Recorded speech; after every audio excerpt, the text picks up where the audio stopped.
ਧੰਨ ਵਾਹਿਗੁਰੂ ਜੀ। ਧੰਨਾ ਗੋਪਾਲ ਤੇਰਾ ਆਰਤਾ, ਜੋ ਜਨ ਤੁਮਰੀ ਭਗਤ ਕਰਨ ਤੇ, ਤਿਨ ਕੇ ਕਾਜ ਸਵਾਰਤਾ ਰਹਾ। ਦਾੜ ਸੀਧਾ ਮਾਂਗੋਂ ਕੀਓ, ਹਮਰਾ ਖੁਸ਼ੀ ਕਰੈ ਨਿਤ ਜਿਓ। ਪਨੀਆਂ ਸਾਧਨ ਨੀਕਾ, ਅਨਾਜ ਮੰਗੋਂ ਸਤ ਸੀਕਾ। ਗਊ ਭੈਸ ਮੰਗੋਂ ਲਾਵੇਰੀ, ਇਕ ਤਾਜਨ ਤੁਰੀ ਚੰਗੇਰੀ। ਘਰ ਕੀ ਗੀਹਨ ਚੰਗੀ,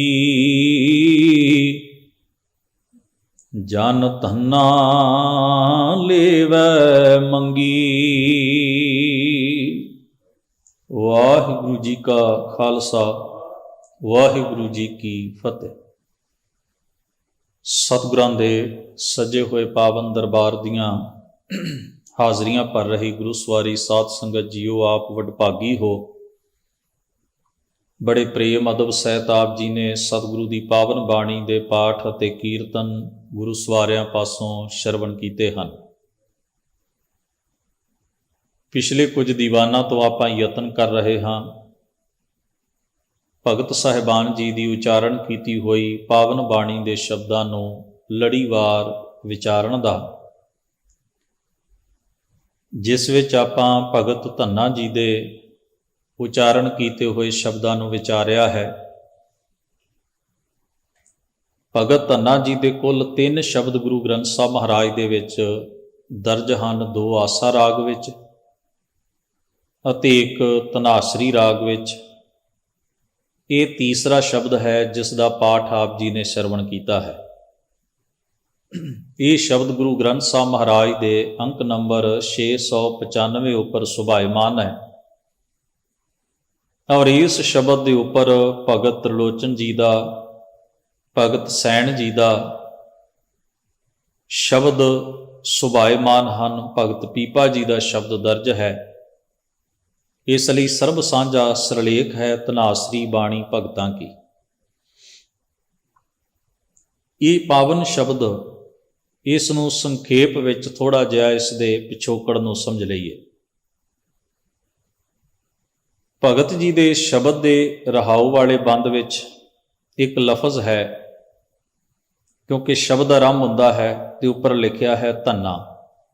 ਇਸ ਤੋਂ ਪਹਿਲੇ ਸ਼ਬਦ ਵਿੱਚ ਲਿਖਿਆ ਹੈ ਪੀਪਾ, ਉਸ ਤੋਂ ਪਹਿਲੇ ਸ਼ਬਦ ਵਿੱਚ ਸ੍ਰੀ ਸੈਣ ਤੇ ਉਸ ਤੋਂ ਪਹਿਲੇ ਵਿੱਚ ਤ੍ਰਿਲੋਚਨ। ਯਾਨੀ ਕਿ ਜਿਸ ਭਗਤ ਦਾ ਸ਼ਬਦ ਆਰੰਭ ਹੁੰਦਾ ਹੈ ਉਸ ਦਾ ਨਾਮ ਆਰੰਭ ਵਿੱਚ ਦੇ ਦਿੱਤਾ ਗਿਆ। ਸਰਬ ਸਾਂਝਾ ਸਿਰਲੇਖ ਦਰਜ ਕਰ ਦਿੱਤਾ ਧਨਾਸਰੀ ਬਾਣੀ ਭਗਤਾਂ ਕੀ। ਤੋ ਧੰਨਾ ਜੀ ਦਾ ਇਹ ਸ਼ਬਦ ਹੈ, ਰਹਾਉ ਦਾ ਬੰਦ ਹੈ ਗੋਪਾਲ ਤੀਰਾ ਆਰਤਾ। ਆਰਤਾ ਸ਼ਬਦ ਦਾ ਭਾਵ ਆਰਤੀ ਤੋਂ ਨਹੀਂ ਹੈ। ਆਰਤਾ ਤੋਂ ਭਾਵ ਹੈ, ਸੰਸਕ੍ਰਿਤ ਦਾ ਸ਼ਬਦ ਹੈ ਆਰਤ, ਆਤਰ, ਜਿਸ ਨੂੰ ਆਪਾਂ ਕਹਿੰਦੇ ਹਾਂ ਵੀ ਇਹ ਬੰਦਾ ਫਲਾਂ ਚੀਜ਼ ਤੋਂ ਆਤਰ ਹੈ, ਭਾਵ ਦੁਖੀ ਹੈ, ਲੋੜਵੰਦ ਹੈ। ਜਿਹੜਾ ਕਿਸੇ ਲੋੜ ਕਰਕੇ ਪਰੇਸ਼ਾਨ ਹੋਵੇ ਉਸ ਨੂੰ ਕਿਹਾ ਜਾਂਦਾ ਹੈ। ਤਾਂ ਉਸ ਲਫ਼ਜ਼ ਨੂੰ ਸੰਸਕ੍ਰਿਤ ਵਿੱਚੋਂ ਇਹ ਪ੍ਰਾਕਿਰਤ ਵਿੱਚ ਤੇ ਆਪਣੀ ਸ਼ਬਦਾਵਲੀ ਵਿੱਚ ਇਸ ਨੂੰ ਭਗਤ ਧੰਨਾ ਜੀ ਨੇ ਵਰਤਿਆ ਹੈ ਆਰਤਾ। ਇੱਕ ਚੀਜ਼ ਨੋਟ ਕਰਨ ਵਾਲੀ ਹੈ, ਗੁਰੂ ਗ੍ਰੰਥ ਸਾਹਿਬ ਜੀ ਦੀ ਬਾਣੀ ਵਿੱਚ ਜਿੱਥੇ ਉਦਾਹਰਣ ਪੂਜਾ ਦੀ ਵਰਤੀ ਗਈ ਹੋਵੇ, ਕਿ ਜਿਵੇਂ ਭਾਰਤੀ ਪਰੰਪਰਾ ਵਿੱਚ ਆਪਣੇ ਇਸ਼ਟ ਦੀ, ਜਿਸ ਵੀ ਕੋਈ ਕਿਸੇ ਦੇਵੀ ਦੇਵਤੇ ਇਸ਼ਟ ਨੂੰ ਮੰਨਦਾ ਹੈ ਤੇ ਉਹਦੀ ਪੂਜਾ ਕਰਨ ਦੀ ਉਹਦੀ ਇੱਕ ਵਿਧੀ ਹੁੰਦੀ ਹੈ। ਤੇ ਪੂਜਾ ਦੇ ਲਈ ਕੁਝ ਸਮੱਗਰੀ ਚਾਹੀਦੀ ਹੁੰਦੀ, ਵਸਤੂਆਂ ਦੀ ਜ਼ਰੂਰਤ ਪੈਂਦੀ ਹੈ। ਇਸੇ ਦਾ ਭਾਰਤੀ ਪ੍ਰਣਾਲੀ ਦੇ ਵਿੱਚ ਜੋ ਦੇਵੀ ਦੇਵਤੇ ਆਦਿਕ ਦੀ ਆਰਤੀ ਦਾ ਵਿਧਾਨ, ਉਹਦੇ ਵਿੱਚ ਵੀ ਕਿਸੇ ਸਮੱਗਰੀ ਦੀ ਜ਼ਰੂਰਤ ਪੈਂਦੀ ਹੈ। ਜਿਵੇਂ ਆਪ ਪੜ੍ਹਦੇ ਹੋ ਸ਼ਬਦ ਆਰਤੀ ਧਨਾਸਰੀ ਰਾਗ ਵਿੱਚ, ਇਹ ਸ਼ਬਦ ਗੁਰੂ ਗ੍ਰੰਥ ਸਾਹਿਬ ਦੇ ਵਿੱਚ 2 ਵਾਰ ਆਉਂਦਾ ਹੈ। ਜਦੋਂ ਇਹ ਸੋਹਲੇ ਦੇ ਵਿੱਚ ਆਉਂਦਾ ਹੈ ਤਾਂ ਇਹ 16 ਬਾਣੀ ਦੇ ਸਿਰਲੇਖ ਹੇਠ ਆਉਂਦਾ ਹੈ ਤੇ ਉੱਥੇ ਤੀਸਰਾ ਸ਼ਬਦ ਹੈ, ਆਪਾਂ ਰੋਜ਼ ਪੜ੍ਹਦੇ ਹਾਂ। ਜਦੋਂ ਧਨਾਸਰੀ ਰਾਗ ਵਿੱਚ ਆਉਂਦਾ ਹੈ ਤੇ ਇਸ ਸ਼ਬਦ ਦੇ ਉੱਤੇ ਉਚੇਚਾ ਸਿਰਲੇਖ ਹੈ ਆਰਤੀ, ਤੇ ਆਰਤੀ ਸਿਰਲੇਖ ਹੇਠ ਇੱਕੋ ਹੀ ਸ਼ਬਦ ਗੁਰੂ ਗ੍ਰੰਥ ਸਾਹਿਬ 'ਚ ਦਰਜ ਹੈ। ਗਗਨ ਬੈ ਥਾਲ ਰਵ ਚੰਦ ਦੀਪਕ ਬਨੇ, ਤਾਰਿਕਾ ਮੰਡਲ ਜਨਕ ਮੋਤੀ, ਧੂਪ ਮਲਿਆਨ ਲੋ, ਪਵਨ ਚਵਰੋ ਕਰੇ, ਸਗਲ ਬੰਦਰਾਏ ਫੂਲੰਤ ਜੋਤੀ।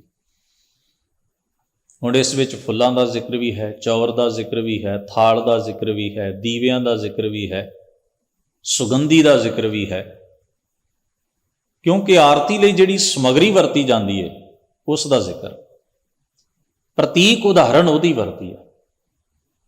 ਆਪਾਂ ਭਗਤ ਰਵਿਦਾਸ ਸਾਹਿਬ ਮਹਾਰਾਜ ਦਾ ਸ਼ਬਦ ਵਿਚਾਰਿਆ, ਨਾਮ ਤੇਰੋ ਆਰਤੀ ਮੱਜਨ ਮੁਰਾਰੇ, ਹਰ ਕੇ ਨਾਮ ਬਿਨ ਝੂਠੇ ਸਗਲ ਪਸਾਰੇ, ਰਹਾਓ ਨਾਮ ਤੇਰੋ ਦੀਵਾ, ਨਾਮ ਤੇਰੋ ਬਾਤੀ, ਨਾਮ ਤੇਰੋ ਤੇਲ ਲੈ ਮਾਹੇ ਪਸਾਰੇ, ਨਾਮ ਤੇਰੇ ਕੀ ਜੋਤ ਲਗਾਈ। ਉਹਦੇ ਵਿੱਚ ਵੀ ਆਪਾਂ ਜਿੰਨੀ ਉਦਾਹਰਣ ਦੇ ਵਿੱਚ ਜਿਸ ਸਮੱਗਰੀ ਦਾ ਜ਼ਿਕਰ ਕੀਤਾ ਹੈ, ਉਦਾਹਰਣ ਵਿੱਚ ਜਿਹੜੇ ਪ੍ਰਤੀਕ ਵਰਤੇ ਨੇ, ਦੀਵੇ ਦੀ, ਬੱਤੀ ਦੀ, ਤੇਲ ਦੀ, ਫੁੱਲਾਂ ਦੀ, ਭੋਗ ਦੀ, ਮੱਜਨ, ਨੈਵੇਦ, ਸਾਰੀਆਂ ਉਹ ਚੀਜ਼ਾਂ ਜਿਹੜੀਆਂ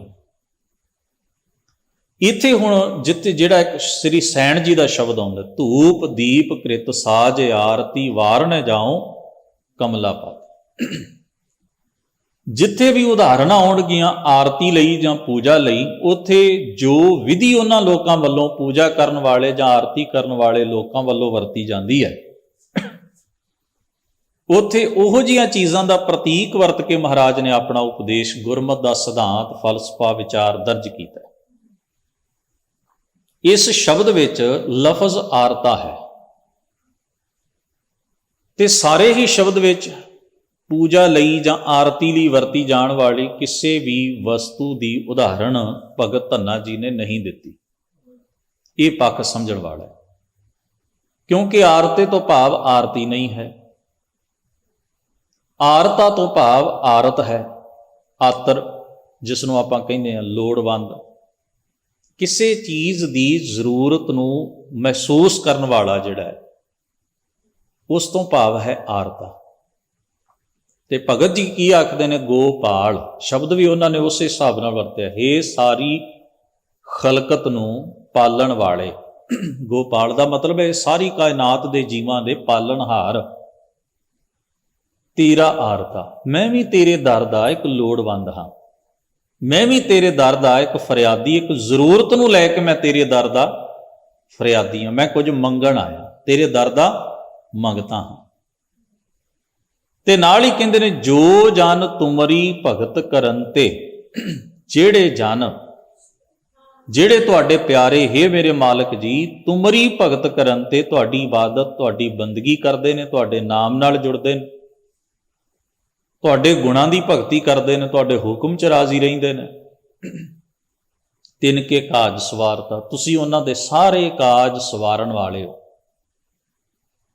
ਭਾਵ ਤੁਸੀਂ ਉਹਨਾਂ ਦੇ ਹਿਰਦੇ ਦੀ ਉਹ ਸ਼ੁਭ ਭਾਵਨਾ ਪੂਰਨ ਕਰਦੇ ਹੋ ਜਿਹੜੀ ਭਗਤੀ ਦੇ ਮਾਰਗ ਉੱਤੇ ਚੱਲ ਕੇ ਉਹਦੇ ਮਨ ਵਿੱਚ ਪੈਦਾ ਹੁੰਦੀ ਹੈ।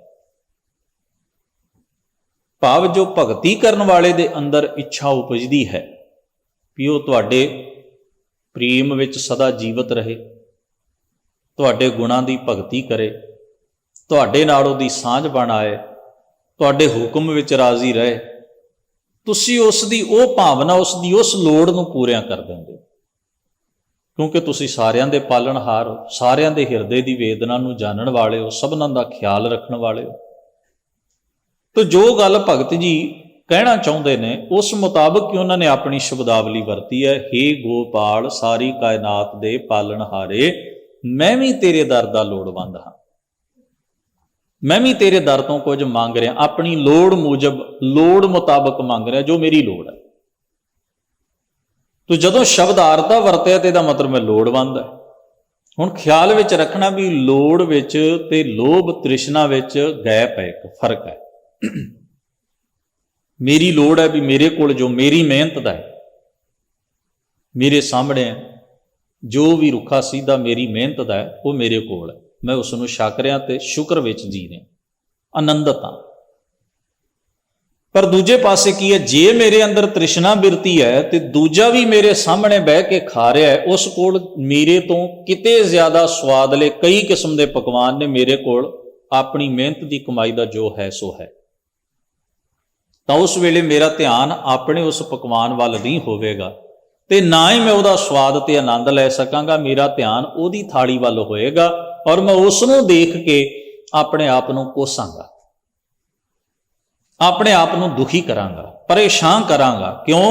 ਕਿਉਂਕਿ ਮੇਰੇ ਮਨ ਵਿੱਚ ਹੋਏਗਾ, ਵੇਖੋ ਮੇਰੇ ਕੋਲ ਤਾਂ ਬੜਾ ਘਟੀਆ ਹੈ ਖਾਣ ਵਾਸਤੇ, ਮੈਂ ਉਹਨੂੰ ਘਟੀਆ ਵੀ ਕਹੀ ਜਾਣਾ ਤੇ ਉਹਨੂੰ ਖਾਈ ਵੀ ਜਾਣਾ। ਮਨੁੱਖੀ ਮਾਨਸਿਕਤਾ ਵੇਖੋ ਨਾ ਤੁਸੀਂ, ਵੀ ਮੈਂ ਜੋ ਪਹਿਨ ਰਿਹਾ ਨਾ, ਮੈਨੂੰ ਪਤਾ ਵੀ ਮੇਰੇ ਕੋਲ ਪਹਿਨਣ ਲਈ ਆਹ ਚੀਜ਼ ਮੌਜੂਦ ਹੈ ਤੇ ਇਸ ਨੂੰ ਮੈਂ ਪਹਿਨਣਾ, ਮੈਂ ਇਹਨੂੰ ਪਹਿਨ ਕੇ ਫਖਰ ਨਹੀਂ ਕਰਦਾ, ਮੈਂ ਇਹਨੂੰ ਪਹਿਨ ਕੇ ਕਹਿੰਦਾ ਬੜਾ ਘਟੀਆ ਹੈ, ਉਹਨੂੰ ਘਟੀਆ ਵੀ ਆਖਦਾ ਤੇ ਉਸ ਨੂੰ ਪਹਿਨਦਾ ਵੀ ਆ। ਹੁਣ ਜ਼ਰਾ ਸੋਚੋ ਵੀ ਮੈਂ ਉਸ ਨੂੰ ਪਹਿਨ ਵੀ ਰਿਹਾ ਤਨ ਨੂੰ ਢੱਕਣ ਲਈ, ਉਹ ਮੇਰੀ ਲੋੜ ਪੂਰੀ ਕਰ ਰਹੀ ਹੈ ਚੀਜ਼, ਮੇਰਾ ਗੁਜ਼ਾਰਾ ਵੀ ਵਧੀਆ ਹੋ ਰਿਹਾ, ਪਰ ਮੇਰੀ ਸੁਰਤ ਜਿਹੜੀ ਆ ਨਾ ਉਹਨੂੰ ਪ੍ਰਵਾਨ ਨਹੀਂ ਕਰ ਰਹੀ। ਜਿਹੜਾ ਮੈਂ ਤਨ ਤੇ ਪਹਿਨਿਆ, ਸੁਰਤ ਮਨ ਕਹਿੰਦਾ ਇਹ ਘਟੀਆ ਮਾੜਾ। ਕਿਉਂ ਕਹਿੰਦਾ? ਕਿਉਂਕਿ ਮਨ ਦੂਜਿਆਂ ਨਾਲ ਆਪਣੇ ਆਪ ਨੂੰ ਕੰਪੇਅਰ ਕਰਦਾ, ਉਹ ਦੂਜਿਆਂ ਦਾ ਜੋ ਪਹਿਨਿਆ ਵੇਖਦਾ ਆਖਦਾ ਹੈ ਉਹਨਾਂ ਦਾ ਚੰਗਾ, ਤੇਰਾ ਘਟੀਆ। ਇਹ ਜਿਹੜਾ ਅੰਦਰ ਤੇ ਬਾਹਰ ਦਾ ਫਰਕ ਹੈ, ਇਹ ਜਿਹੜੀ ਮਨ ਵਿੱਚ ਜਿਹੜੀ ਹਲਚਲ ਹੈ, ਜਿਹੜੀ ਸੁਰਤ ਵਿੱਚ ਇਹ ਗੰਧਲਾਪਨ ਆ ਜਾਂਦਾ ਹੈ, ਇਹ ਕੀ ਹੈ? ਤ੍ਰਿਸ਼ਨਾ, ਜਿਸ ਨੂੰ ਬਾਬਾ ਸ਼ੇਖ ਫਰੀਦ ਸਾਹਿਬ ਕਹਿੰਦੇ ਨਾ ਕਿ ਦੇਖ ਪਰਾਈ ਚੋਪੜੀ ਨਾ ਤਰਸਾਏ ਜੀ। ਉਹ ਜਿਹੜਾ ਤਰਸੇਵਾ ਹੈ ਉਹ ਦੂਰ ਨਹੀਂ ਕਰ ਸਕਦਾ ਕੋਈ, ਉਹ ਆਪਣੇ ਮਨ ਨੂੰ ਖੁਦ ਹੀ ਮਨੁੱਖ ਇੰਨਾ ਉੱਚਾ ਚੁੱਕਣ ਦਾ ਪ੍ਰਯਾਸ, ਯਤਨ, ਕੋਸ਼ਿਸ਼ ਕਰੇ। ਹੁਣ ਜੋ ਮੇਰੇ ਸਮਝੀ ਦੇ ਨਾਲ ਮੈਂ ਤੁਲਨਾ ਕਰ ਰਿਹਾ, ਜੇ ਮੈਨੂੰ ਉਹਦੇ ਵਰਗਾ ਮਿਲ ਜਾਏ, ਮੰਨ ਲਓ ਮੈਂ ਉਹ ਪਹਿਨਿਆ ਹੋਵੇ ਜੋ ਉਹਨੇ ਪਹਿਨਿਆ ਤੇ ਮੈਂ ਕਿਸੇ ਹੋਰ ਨਾਲ ਆਪ ਨੂੰ ਕੰਪੇਅਰ ਕਰ, ਜਦੋਂ ਮੇਰੀ ਬਿਰਤੀ ਇਹ ਬਣ ਗਈ ਹੈ ਵੀ ਮੈਂ ਸਾਰਿਆਂ ਨਾਲ ਆਪਣੇ ਆਪ ਨੂੰ ਤੋਲੀ ਜਾਣਾ ਹੈ, ਕੰਪੇਅਰ ਹੀ ਕਰੀ ਜਾਣਾ ਹੈ, ਮੇਰੇ ਮਨ ਦਾ ਸੁਭਾਅ ਹੀ ਇਹ ਬਣ ਗਿਆ ਵੀ ਮੈਂ ਦੂਜਿਆਂ ਦੇ ਨਾਲ ਆਪਣੇ ਆਪ ਨੂੰ ਤੋਲ ਕੇ ਤ੍ਰਿਸ਼ਨਾਲੂ ਬਿਰਤੀ ਨਾਲ ਹਮੇਸ਼ਾ ਹੀ ਆਪਣੇ ਆਪ ਨੂੰ ਘਟੀਆ ਹੀ ਸਾਬਤ ਕਰਨਾ ਹੈ, ਤਾਂ ਮੈਨੂੰ ਕੋਈ ਉੱਚਿਆ ਨਹੀਂ ਚੁੱਕ ਸਕਦਾ। ਫਿਰ ਕੀ ਸ਼ਰਤ ਹੈ ਵੀ ਜੇ ਦੂਜੇ ਵਾਲਾ ਮੇਰੇ ਕੋਲ ਹੋਇਆ ਤੇ ਮੈਂ ਉਦੋਂ ਕਿਸੇ ਹੋਰ ਨਾਲ ਤੁਲਨਾ ਕਰਨੋਂ ਹਟ ਜਾਵਾਂਗਾ, ਜੇ ਮੈਂ ਹੁਣ ਨਹੀਂ ਹਟਿਆ ਤੇ ਉਦੋਂ ਹਟ ਜਾਵਾਂਗਾ? ਨਹੀਂ ਹਟਾਂਗਾ। ਕਿੰਨੀ ਡੂੰਘੀ ਗੱਲ ਭਗਤ ਜੀ ਨੇ, ਜੀਵਨ ਦਾ ਮੂਲ ਤੱਤ ਜਿਹੜਾ ਹੈ ਨਾ, ਤੁਸੀਂ ਵੇਖੋ ਜ਼ਿੰਦਗੀ ਦਾ ਮੂਲ ਨਿਚੋੜ ਉਹਨਾਂ ਨੇ ਬਾਣੀ ਰਾਹੀਂ ਬਿਆਨ ਕਰ ਦਿੱਤਾ। ਇੱਕ ਹੈ ਜ਼ਰੂਰਤ ਤੇ ਦੂਜਾ ਹੈ ਤ੍ਰਿਸ਼ਨਾ ਬਿਰਤੀ। ਉਹ ਤ੍ਰਿਸ਼ਨਾ ਬਿਰਤੀ ਕੀ ਹੈ ਵੀ ਜੋ ਤੁਹਾਡੇ ਕੋਲ ਮੁਯੱਸਰ ਹੈ, ਉਪਲਬਧ ਹੈ, ਮੌਜੂਦ ਹੈ, ਅਵੇਲੇਬਲ ਹੈ, ਉਸ ਚੀਜ਼ ਨੂੰ ਛੱਡ ਕੇ ਉਹ ਦੂਜੇ ਪਾਸੇ ਜੋ ਦੂਜੇ ਕੋਲ ਹੈ ਉਹਨੂੰ ਵੇਖ ਕੇ ਲਲਚਾਉਣਾ, ਤਰਸਣਾ, ਆਪਣੇ ਆਪ ਨੂੰ ਦੁਖੀ ਕਰਨਾ, ਆਪਣੇ ਆਪ ਨੂੰ ਪਰੇਸ਼ਾਨ ਕਰਨਾ, ਆਪਣੇ ਅਹਿਸਾਸ ਨੀਵੇਂ ਕਰਨੇ, ਮਨ ਦੀ ਬਿਰਤੀ ਨੀਵੀਂ ਕਰਨੀ, ਸੁਰਤ ਨੀਵੀਂ ਕਰਨੀ, ਕੋਸਣਾ, ਉਦਾਸ ਹੋਣਾ, ਮਾਯੂਸ ਹੋਣਾ, ਡਿਪਰੈਸ਼ਨ 'ਚ ਜਾਣਾ, ਉਹ ਇੰਨਾ ਕੁਝ ਫਿਰ ਬੰਦਾ ਆਪਣੇ ਅੰਦਰ ਇਕੱਠਾ ਕਰਦਾ। ਤੁਸੀਂ ਸੋਚ ਕੇ ਵੇਖੋ ਵੀ ਕਿੰਨਾ ਕੁਝ ਅਸੀਂ ਇਕੱਠਾ ਕਰਦੇ ਹਾਂ ਕੇਵਲ ਇੱਕ ਖਿਆਲ ਕਰਕੇ। ਕਿੰਨਾ ਉੱਦਾਂ ਸਾਨੂੰ ਕੋਈ ਕਹਿ ਦੇਵੇ ਵੀ ਤੂੰ ਨੀਚ ਹੈ, ਤੂੰ ਮਾੜਾ ਹੈ, ਸਾਨੂੰ ਕਿੰਨਾ ਗੁੱਸਾ ਹੁੰਦਾ, ਪਰ ਅਸੀਂ ਖੁਦ ਆਪਣੇ ਆਪ ਨੂੰ ਕਹਿੰਦੇ ਤੂੰ ਘਟੀਆ ਖਾਨਾ ਹੈ, ਤੂੰ ਘਟੀਆ ਪਹਿਨਦਾ, ਤੇਰਾ ਘਰ ਘਟੀਆ ਹੈ। ਅਸੀਂ ਹਰ ਵੇਲੇ ਜਦੋਂ ਆਪਣੇ ਅੰਦਰ ਇਹ ਖਿਆਲ ਪੈਦਾ ਕਰਦੇ ਹਾਂ ਤਾਂ ਉਸ ਵੇਲੇ ਅਸੀਂ ਨਹੀਂ ਸੋਚਦੇ ਵੀ ਅਸੀਂ ਕਿੱਧਰ ਨੂੰ ਸਫ਼ਰ ਕਰ ਰਹੇ ਹਾਂ, ਕਿਸ ਪਾਸੇ, ਕਿਸ ਗੰਧਲੇ ਰਾਹ ਦੇ ਉੱਤੇ ਅਸੀਂ ਤੁਰ ਰਹੇ ਹਾਂ, ਕਿੰਨੇ ਮੈਲੇ ਹੋ ਰਹੇ ਹਾਂ ਅਸੀਂ ਸੁਰਤ ਕਰਕੇ।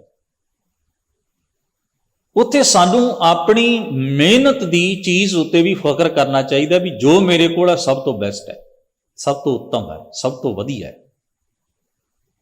ਇਹ ਬੜਾ ਪਿਆਰਾ ਖਿਆਲ ਮਹਾਰਾਜ ਨੇ ਬਾਣੀ ਦੇ ਵਿੱਚ ਦਿੱਤਾ ਹੈ। ਦੁੱਖ ਨਾਹੀਂ ਸਭ ਸੁਖ ਹੀ ਹੈ ਰੇ, ਏਕੈ ਏਕੀ ਨੇਤੈ ਬੁਰਾ ਨਾਹੀਂ ਸਭ ਭਲਾ ਹੀ ਹੈ ਰੇ, ਹਾਰ ਨਹੀਂ ਸਭ ਜਿੱਤੈ।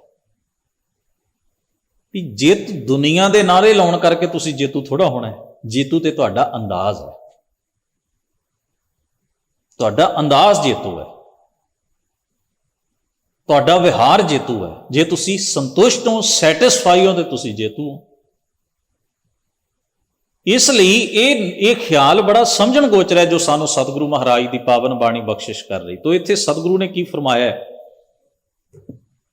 ਕਹਿੰਦੇ ਨੇ, ਮੈਂ ਆਪਣੀ ਲੋੜ ਵਿੱਚ ਮਿਆਉਂਦਾ ਹਾਂ, ਲੋੜ ਮੁਤਾਬਕ ਚੱਲਦਾ ਆਪਣੀ ਜ਼ਿੰਦਗੀ 'ਚ। ਮੈਂ ਆਪਣੀ ਲੋੜ ਨੂੰ ਆਪਣੀ ਜ਼ਿੰਦਗੀ ਦਾ ਆਧਾਰ ਬਣਾਇਆ ਵੀ ਮੇਰੀਆਂ ਲੋੜਾਂ ਦੀ ਪੂਰਤੀ ਹੋ ਰਹੀ ਤੇ ਮੈਂ ਆਨੰਦ ਚਾਂ। ਇੱਥੇ ਇੱਕ ਹੋਰ ਖਿਆਲ ਵੀ ਹੈ ਵੀ ਭਗਤ ਜੀ ਨੇ ਅੱਗੇ ਉਦਾਹਰਨਾਂ ਜਿਹੜੀਆਂ ਦਿੱਤੀਆਂ ਨੇ, ਦਾਲ, ਸੀਧਾ, ਮਾਂਗੋਂ, ਘੀਓ। ਦਾਲ ਆਪਾਂ ਸਾਰੇ ਜਾਣਦੇ ਹਾਂ, ਕੋਈ ਦਲੀ ਹੋਈ ਚੀਜ਼, ਦਾਲ ਆਦਿਕ ਵੱਖ-ਵੱਖ ਕਿਸਮ ਦੀ ਜੋ ਆਪਾਂ ਭੋਜਨ ਪਕਵਾਨ ਲਈ ਖਾਂਦੇ ਹਾਂ ਰੋਜ਼ ਰੋਟੀ ਨਾਲ। ਸੀਧਾ ਤੋਂ ਭਾਵ ਆਟਾ ਹੁੰਦਾ, ਇਸੇ ਕਰਕੇ ਕਿਹਾ ਜਾਂਦਾ ਸੁੱਕਾ ਸੀਧਾ, ਵੀ ਸੁੱਕੀ ਰਸਦ ਆਟਾ। ਮਾਂਗੋਂ ਘੀਓ, ਮੈਂ ਘਿਓ ਮੰਗਦਾ। ਔਰ ਅੱਗੇ ਲਿਖਦੇ ਨੇ, ਹਮਰਾ ਖੁਸ਼ੀ ਕਰੈ ਨਿਤ ਜੀਓ। ਜੇ ਮੇਰੀ ਮੁੱਢਲੀ ਲੋੜ ਪੂਰੀ ਹੋ ਰਹੀ, ਮੇਰਾ ਜੀ ਆਨੰਦਤ ਹੈ, ਪ੍ਰਸੰਨ ਹੈ, ਪਦਾਰਥ ਵੱਲੋਂ ਪ੍ਰਸੰਨ ਹੈ। ਇਹਦਾ ਭਾਵ ਹੈ ਵੀ ਪਦਾਰਥ ਵੱਲੋਂ ਜੇ ਮੈਨੂੰ ਇਹ ਕੁਝ ਚੀਜ਼ਾਂ ਗਿਣੀਆਂ, ਕਿਉਂਕਿ ਉਦਾਹਰਣ ਦਿੱਤੀ ਜਾ ਰਹੀ ਹੈ ਨਾ, ਕਿ ਮੈਨੂੰ ਮੇਰੀ ਭੁੱਖ ਦੂਰ ਕਰਨ ਲਈ ਮੇਰੇ ਕੋਲ ਮਿਹਨਤ ਦਾ ਜਿਹੜਾ ਹੈ ਉਹ ਜੇ ਅੰਨ ਹੈ, ਮੈਂ ਆਪਣੀ ਮਿਹਨਤ ਦੀ ਕਮਾਈ ਨਾਲ ਢਿੱਡ ਭਰ ਰਿਹਾ ਨਾ, ਤੇ ਮੇਰਾ ਜੀ ਆਨੰਦਤ ਹੈ, ਖੁਸ਼ ਹੈ। ਮੈਨੂੰ ਇਸ ਗੱਲ ਦਾ ਕੋਈ ਫਿਕਰ ਨਹੀਂ ਵੀ ਮੇਰੇ ਗੁਆਂਢੀ ਦੇ ਘਰ ਵਿੱਚ ਉਹਦੇ ਟੇਬਲ ਤੇ ਕਿੰਨੀਆਂ ਚੀਜ਼ਾਂ, ਕਿੰਨੇ ਪਕਵਾਨ ਰੋਜ਼ ਬਣ ਕੇ ਤਿਆਰ ਹੋ ਕੇ ਲੱਗਦੇ ਨੇ, ਸਜਦੇ ਨੇ। ਮੈਨੂੰ ਇਸ ਗੱਲ ਦਾ ਕੋਈ ਫਿਕਰ ਨਹੀਂ ਵੀ ਦੁਨੀਆ ਜਿਹੜੀ ਹੈ ਉਹ ਕਿਹੜੇ ਰੈਸਟੋਰੈਂਟ ਵਿੱਚ ਕਿੰਨੇ ਮਹਿੰਗੇ ਮਹਿੰਗੇ ਖਾਣਿਆਂ ਦਾ ਸਵਾਦ, ਮੈਨੂੰ ਇਸ ਗੱਲ ਦੀ ਕੋਈ ਚਿੰਤਾ ਨਹੀਂ। ਮੈਨੂੰ ਇਹ ਚੀਜ਼ਾਂ ਕੋਈ ਦੁਖੀ ਨਹੀਂ ਕਰਦੀਆਂ। ਠੀਕ ਹੈ, ਉਹਨਾਂ ਦੀ ਪਹੁੰਚ ਉਹ ਖਾ ਰਹੇ ਨੇ, ਪਰ ਮੈਂ ਆਪਣੀ ਜਗ੍ਹਾ ਤੇ ਤਸੱਲੀ ਵਿੱਚ ਹਾਂ।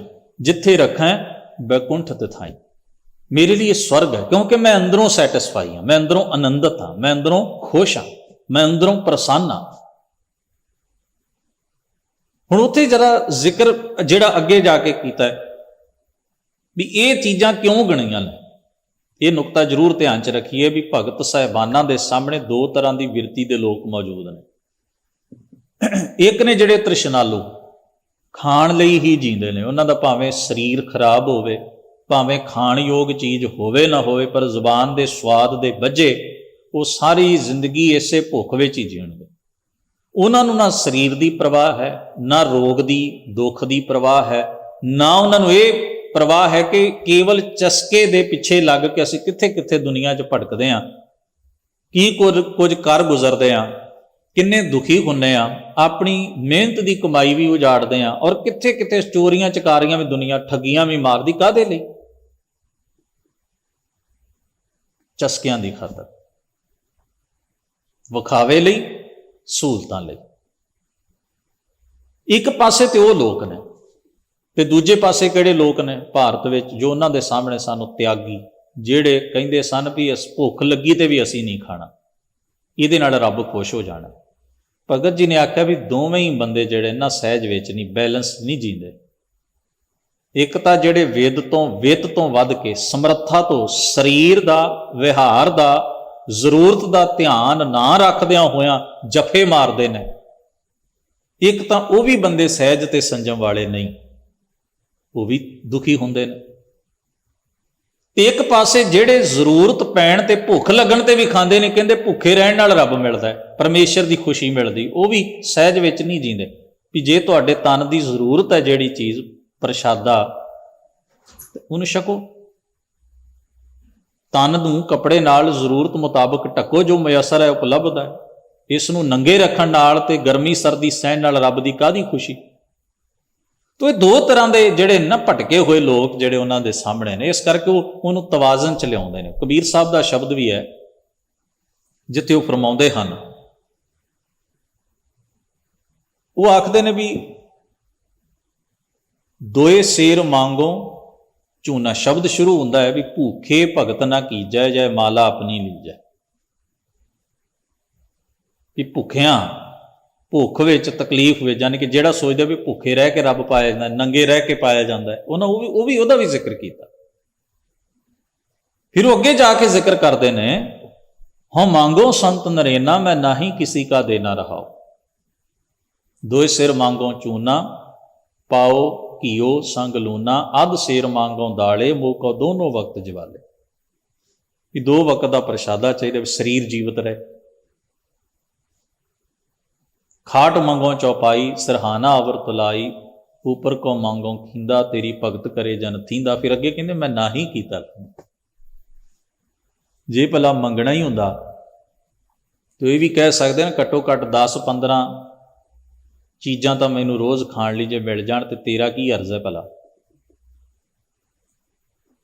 ਮੇਰੀ ਇੰਨੀ ਇਨਕਮ ਹੋ ਜਾਏ, ਅਸੀਂ ਇਹੀ ਕਿ ਸਾਰਾ ਮੰਗਦੇ ਇਹੀ ਰਹਿੰਦੇ, ਇੰਨੀ ਇਨਕਮ ਹੋ ਜਾਏ। ਇੰਨੀ ਹੁੰਦੀ ਉਨੀ ਕੀ ਹੈ ਜਿੰਨਾ ਕੁ ਚੱਲਦਾ ਕੰਮ। ਪਰ ਆਦਤ ਬਣੀ ਹੋਈ ਵੀ ਜੋ ਗੁਰੂ ਗ੍ਰੰਥ ਸਾਹਿਬ ਵੰਡ ਰਿਹਾ ਉਹ ਤਾਂ ਮੰਗਣਾ ਹੀ ਨਹੀਂ ਹੁੰਦਾ, ਅਸੀਂ ਉਹ ਤਾਂ ਲੈਣਾ ਹੀ ਨਹੀਂ ਹੁੰਦਾ, ਆਪਣੀ ਸੁਣਾਉਣੀ ਹੁੰਦੀ ਹੈ। ਸਾਨੂੰ ਇਹ ਵੀ ਪਤਾ ਹੁੰਦਾ ਵੀ ਮੇਰੇ ਆਲੇ ਦੁਆਲੇ ਜਿਨ੍ਹਾਂ ਦੇ 50 ਟਰੱਕ ਨੇ ਉਹਨਾਂ ਦਾ ਕੀ ਹਾਲ ਹੈ, ਪਰ ਨਹੀਂ, ਅਸੀਂ ਆਪਣੀ ਗੱਲ ਕਹਿ ਕੇ ਤੁਰ ਜਾਣਾ, ਮਹਾਰਾਜ ਮੇਰੇ ਵੀ 50 ਕਰੀ, ਤੇ ਫਿਰ ਮੱਥਾ ਟੇਕਣੋਂ ਵੀ ਜਾਣਾ। ਇਹ ਪਰੇਸ਼ਾਨੀਆਂ ਚੁੱਕੀ ਫਿਰਨੀਆਂ ਨੇ। ਮੈਂ ਇਹ ਨਹੀਂ ਕਹਿੰਦਾ ਵੀ ਸਾਡੇ ਕੋਲ ਵੱਧ ਨਾ ਹੋਵੇ, ਪਰ ਸਾਡੀਆਂ ਬਹੁਤੀਆਂ ਅਰਦਾਸਾਂ ਗੁਆਂਢੀਆਂ ਨੂੰ ਵੇਖ ਕੇ ਹੀ ਸਾਡੇ ਅੰਦਰੋਂ ਨਿਕਲਦੀਆਂ ਨੇ, ਹੋਏ ਉਹਦੇ ਕੋਲ ਵੱਡਾ ਘਰ ਹੈ, ਚਲੋ ਅਰਦਾਸ ਕਰੋ। ਉੱਦਾਂ ਚੇਤਾ ਨਹੀਂ ਆਉਂਦਾ ਵੀ ਸਾਨੂੰ ਵੱਡੇ ਘਰ ਦੀ ਹੁਣ ਲੋੜ ਹੈ, ਵੀ ਪਰਿਵਾਰ ਵੱਡਾ ਹੋ ਗਿਆ। ਭਾਵੇਂ ਦੁਖੀ ਹੋ ਕੇ ਕਿਸ਼ਤਾਂ ਪੂਰੀਆਂ ਕਰੀਏ, ਕਰਜ਼ੇ ਚੁੱਕੀਏ, ਲੋਨ ਲਈਏ, ਪਰ ਗੁਆਂਢੀ ਦਾ ਵੱਡਾ, ਰਿਸ਼ਤੇਦਾਰ ਦਾ ਵੱਡਾ। ਮਜਬੂਰੀ ਇਹ ਹੈ ਵੀ ਕਿਸੇ ਦੇ ਘਰ ਦੀ ਜਿਹੜਾ ਹੈ ਨਾ ਉਹ ਗ੍ਰਹਿ ਪ੍ਰਵੇਸ਼ ਸਮੇਂ ਜੋ ਸ਼ੁਕਰਾਨਾ ਸਮਾਗਮ ਹੁੰਦੇ ਨੇ, ਕਈ ਵਾਰ ਅਸੀਂ ਉੱਥੇ ਜਾ ਕੇ ਵੀ ਖੁਸ਼ ਘੱਟ ਹੀ ਹੁੰਦੇ ਹਾਂ, ਤਕਲੀਫ ਵੱਧ ਜਾਂਦੀ ਹੈ। ਸੱਦਿਆ ਅਗਲੇ ਨੇ ਖੁਸ਼ੀ ਨਾਲ ਹੁੰਦਾ, ਪਰ ਅਸੀਂ ਦੁਖੀ ਹੋ ਕੇ ਮੋੜ ਆਉਂਦੇ ਵੀ ਹਾਏ ਏਡਾ ਕਰ ਲੈਂਦੇ ਆ, ਸਾਡੇ ਨਾਲੋਂ ਤੇ ਮਗਰੋਂ ਆਇਆ, ਸਾਡੇ ਨਾਲੋਂ ਤਾਂ ਇਹਦੀ ਕਮਾਈ ਘੱਟ ਹੁੰਦੀ ਸੀ ਪਿਛਲੇ ਸਾਲ। ਕੋਈ ਸਾਨੂੰ ਖੁਸ਼ੀ ਵਿੱਚ ਸ਼ਰੀਕ ਕਰਨਾ ਵੀ ਕਿਸੇ ਲਈ ਸਿਰਦਰਦੀ ਹੈ, ਸਾਡੇ ਲਈ ਤਾਂ ਬਹੁਤ ਵੱਡੀ ਹੈ ਉਦੋਂ ਵੀ। ਇਹ ਸਾਡੀ ਮਨੋਬਿਰਤੀ ਹੈ। ਗੁਰਬਾਣੀ ਸਾਨੂੰ ਰੋਜ਼ ਇਹਨਾਂ ਚੀਜ਼ਾਂ ਬਾਰੇ ਸਕੂਲਨ ਤੇ ਸਿੱਖਿਆ ਦਿੰਦੀ, ਉਪਦੇਸ਼ ਦਿੰਦੀ। ਇਹ ਸਾਡੀ ਜ਼ਿੰਦਗੀ ਦਾ ਸਕੂਨ, ਸੁੱਖ, ਆਨੰਦ ਖੋ ਰਹੀਆਂ ਨੇ ਚੀਜ਼ਾਂ। ਹੋਣਾ ਚੀਜ਼ਾਂ ਹੋਣ, ਇਹਦੇ ਤੇ ਕੋਈ ਪਾਬੰਦੀ ਨਹੀਂ, ਮੈਂ ਫੇਰ ਕਹਿ ਰਿਹਾ, ਪਰ ਤਰਸਣਾ ਬੜੀ ਵੱਡੀ ਜਹਾਲਤ ਹੈ, ਬੜਾ ਵੱਡਾ ਦੁੱਖ ਹੈ, ਤਸੀਹਾ ਜਿਹੜਾ ਅਸੀਂ ਖੁਦ ਬਖੁਦ ਆਪਣੇ ਆਪ ਨੂੰ ਦਿੰਦੇ ਹਾਂ। ਇਹ ਨਹੀਂ ਹੋਣਾ ਚਾਹੀਦਾ, ਪਰ ਇਹ ਰੋਗ ਹੈ ਮਨ ਦਾ, ਇਹ ਲੱਗਾ ਹੋਇਆ ਸਾਨੂੰ, ਇਹ ਬਿਮਾਰੀ ਹੈ ਸਾਡੀ ਸੁਰਤ ਨੂੰ ਲੱਗੀ ਹੋਈ ਹੈ, ਅਸੀਂ ਇਹਦਾ ਇਲਾਜ ਨਹੀਂ ਕਰਦੇ। ਤੋ ਗਰੀਬ ਨਵਾਜ਼ ਸਤਿਗੁਰੂ ਸੱਚੇ ਪਾਤਸ਼ਾਹ ਜੀ ਨੇ ਪਾਵਨ ਬਾਣੀ ਦੇ ਵਿੱਚ ਇਹਦਾ ਜ਼ਿਕਰ ਕੀ, ਮੈਂ ਨਾਹੀ ਕੀਤਾ ਲੱਭੋ, ਮੈਂ ਕੋਈ ਚਸਕੇ ਨਹੀਂ ਪਾਲ। ਲੱਭ ਦਾ ਮਤਲਬ ਹੁੰਦਾ ਹੈ ਚਸਕੇ, ਮੈਂ ਕੋਈ ਚਸਕੇ ਨਹੀਂ ਪਾਲੇ। ਮੌਕਾ ਦੋਨੋਂ ਵਕਤ ਜਵਾਲੇ, 2 ਟਾਈਮ ਮੈਨੂੰ ਸਰੀਰ ਲਈ ਪ੍ਰਸ਼ਾਦਾ ਮਿਲੇ, 2 ਡੰਗ ਦੀ ਰੋਟੀ ਪੂਰੀ ਹੁੰਦੀ ਰਹੇ, ਘਰ ਦੀਆਂ ਜ਼ਰੂਰਤਾਂ ਸਹੂਲਤਾਂ ਪੂਰੀਆਂ। ਵੈਸੇ ਤਾਂ ਗੁਰੂ ਨਾਨਕ ਸਾਹਿਬ ਨੇ ਹੋਰ ਬੜੀ ਵੱਡੀ ਆਪਸ਼ਨ ਦਿੱਤੀ, ਆਖਿਆ ਤੇਰੇ ਮੋਤੀਆਂ ਦੇ ਮਹਿਲ ਹੋਣ, ਫਿਰ ਕੀ ਹਰਜ। ਪਰ ਆਹ ਖਿਆਲ ਨਹੀਂ ਭੁੱਲਣਾ, ਮੋਤੀ ਤਾਂ ਮੰਦਰ ਹੁਸਨੈ, ਰਤਨੀ ਤਾਂ ਹੋਏ ਜੜਾਓ, ਕਸਤੂਰ ਕੁੰਗੂ ਅਗਰ ਚੰਦਨ ਲੀ ਪਿਆਵੇ ਚਾਓ, ਪਰ ਸ਼ਰਤ ਕੀ ਹੈ ਮਤ ਦੇਖ ਭੂਲਾਂ ਵਿਸਰੈ, ਤੇਰਾ ਚਿਤ ਨਾ ਆਵੇ। ਤੋ ਭਗਤ ਜੀ ਦੋਵਾਂ ਵਿਚਾਰਧਾਰਾਵਾਂ ਵਾਲਿਆਂ ਨੂੰ ਇੱਕ ਬੈਲੈਂਸ ਵਿੱਚ ਲਿਆਉਣ ਲਈ ਇਹ ਖਿਆਲ ਦਿੰਦੇ ਨੇ ਵੀ ਜ਼ਰੂਰਤ ਦਾ ਅਹਿਸਾਸ ਕਰੋ, ਤੋ ਆਪਣੀ ਪਹੁੰਚ ਨੂੰ ਵੇਖੋ। ਤੋ ਅੱਗੇ ਜਾ ਕੇ ਬਚਨ ਕਰਦੇ ਨੇ, ਪਨੀਆਂ ਸ਼ਾਦਨ ਢੀਕਾ, ਅਨਾਜ ਮੰਗੋ ਸਤ ਸੀਕਾ। ਪੈਰਾਂ 'ਚ ਪਹਿਨਣ ਵਾਸਤੇ ਪਨਹੀ, ਜੋੜਾ, ਜੁੱਤੀ ਹੋਵੇ, ਤਨ ਢੱਕਣ ਲਈ ਚੰਗਾ ਕੱਪੜਾ ਹੋਵੇ। ਨੀਕਾ ਸ਼ਬਦ ਜਿਹੜਾ ਚੰਗੇ ਵੱਲ ਇਸ਼ਾਰਾ ਕਰਦਾ, ਵੀ ਚੰਗਾ ਸੋਹਣਾ ਕੱਪੜਾ ਹੋਵੇ। ਐਵੇਂ ਥੋੜ੍ਹਾ ਮੈਂ ਲੀਰਾਂ ਪਾਈ ਫਿਰਾਂ ਫਕੀਰਾਂ ਵਾਂਗ, ਟਾਕੀਆਂ ਜੋ ਉਹਨਾਂ ਨੂੰ ਕੋਈ ਚੰਗਾ ਚੋਲਾ ਵੀ ਦਿਓ, ਉਹਨੂੰ ਪਾੜ ਕੇ ਲੀਰਾਂ ਕਰ ਲੈਣ, ਕਿਉਂਕਿ ਉਹਨਾਂ ਦਾ ਕਾਇਦਾ। ਫਿਰ ਅੱਗੇ ਆਖਦੇ ਨੇ, ਅਨਾਜ ਮੰਗੋ ਸਤ ਸੀਕਾ, ਮੈਂ ਅੰਨ ਮੰਗਦਾ, ਅਨਾਜ ਮੰਗਦਾ, ਪਰ ਮੰਗਦਾ ਕਾਹਦਾ? ਸਤ ਸੀਕਾ, 7 ਵਾਰ ਜ਼ਮੀਨ ਨੂੰ ਵਾਹਿਆ ਹੋਵੇ। ਇਹਦਾ ਭਾਵ ਹੁੰਦਾ ਮਿਹਨਤ ਦਾ, ਵੀ ਮੈਂ ਮੰਗ ਕੇ ਨਹੀਂ ਖਾਂਦਾ, ਮੈਂ ਲੁੱਟ ਕੇ ਨਹੀਂ ਖਾਣਾ ਚਾਹੁੰਦਾ। ਮੈਂ ਕੀ ਕਰਨਾ ਚਾਹੁੰਦਾ? ਮਿਹਨਤ ਦਾ ਅੰਨ ਮੈਨੂੰ ਮਿਲਦਾ ਰਹੇ ਤੇ ਜ਼ਰੂਰਤ ਪੂਰੀ ਹੁੰਦੀ ਰਹੇ, ਜੀਵਨ ਪਲਦਾ ਰਹੇ। ਗਊ ਭੈਂਸ ਮੰਗੋ ਲਾਵੇਰੀ। ਹੁਣ ਜਿਹੋ ਜਿਹਾ ਕੋਈ ਜਿਸ ਕਿੱਤੇ ਨਾਲ ਜੁੜਿਆ ਹੁੰਦਾ ਹੈ, ਉਹਨੂੰ ਉਹਦੀਆਂ ਜ਼ਰੂਰਤਾਂ ਵੀ ਉਹਦੀਆਂ ਬਣ ਜਾਂਦੀਆਂ ਨੇ। ਮੈਂ ਗਾਂ ਤੇ ਮੱਝ ਲਵੇਰੀ ਮੰਗਦਾ, ਦੁੱਧ ਦੇਣ ਵਾਲੇ ਪਸ਼ੂ ਮੰਗਦਾ। ਇੱਕ ਤਾਜਨ ਤੁਰੀ ਚੰਗੇਰੀ, ਆਉਣ ਜਾਣ ਵਾਸਤੇ। ਹੁਣ ਤੁਸੀਂ ਵੇਖੋ, ਇਹ ਵੀ ਸਾਧਨ ਹੋਵੇ। ਪੁਰਾਣੇ ਸਮਿਆਂ 'ਚ ਕਿਸੇ ਕੋਲ ਘੋੜੀ ਹੋਵੇ, ਚੰਗਾ ਬੰਦਾ, ਰੱਜਿਆ ਪੁੱਜਿਆ ਮੰਨਿਆ ਜਾਂਦਾ ਸੀ। ਤਾਜਨ, ਸਫ਼ਰ ਕਰਨ ਵਾਲੀ ਤੁਰੀ ਘੋੜੀ, ਚੰਗੀ ਨਸਲ ਦੀ। ਫਿਰ ਆਖਦੇ ਨੇ ਘਰ ਕੀ ਗੀਹਨ ਚੰਗੀ।